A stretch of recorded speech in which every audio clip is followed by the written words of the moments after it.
Hello everyone, my name is Eric Hill and I'm here to talk to you about depth of field and bokeh.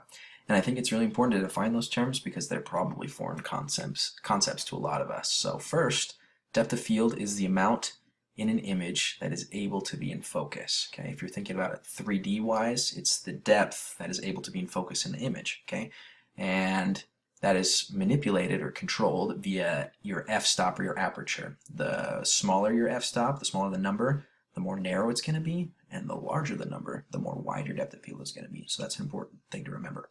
Next is bokeh, and that's related. Bokeh is the quality of the part of your image that is blurred. Okay, it's not the actual blurred part itself, but it's the quality of the blur, because you can have good bokeh and you can have bad bokeh. Okay, so bokeh and depth of field are interrelated.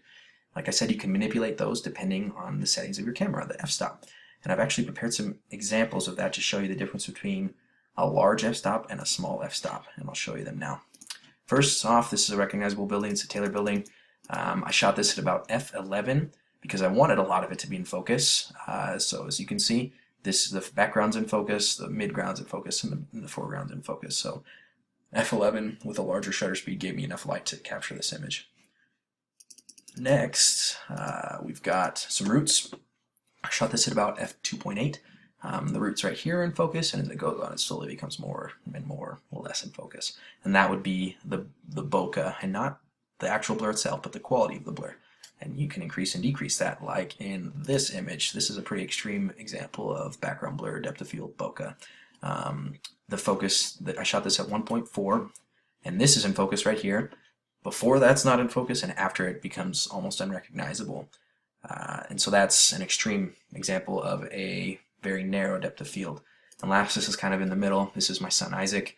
I shot this at about 5.6. He's in focus. His immediate surroundings are in focus.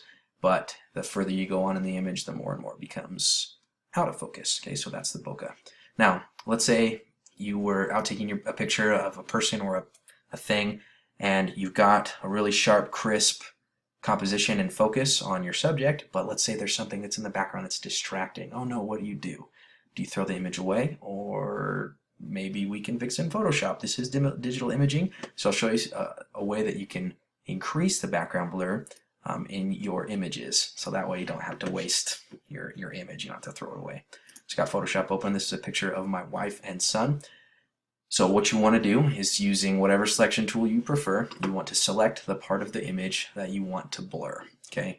And you want to spend a little bit more time doing it. I did this really quick just for demonstration purposes, because you don't want a weird halo coming off of it after you've finished.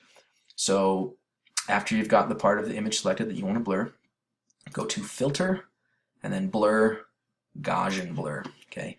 And using this little slider, you can control it, control the blur that you want on your image. And you don't want a whole ton because that will look ridiculous, but just increasing it just a little bit will help you salvage images that otherwise would have been unusable.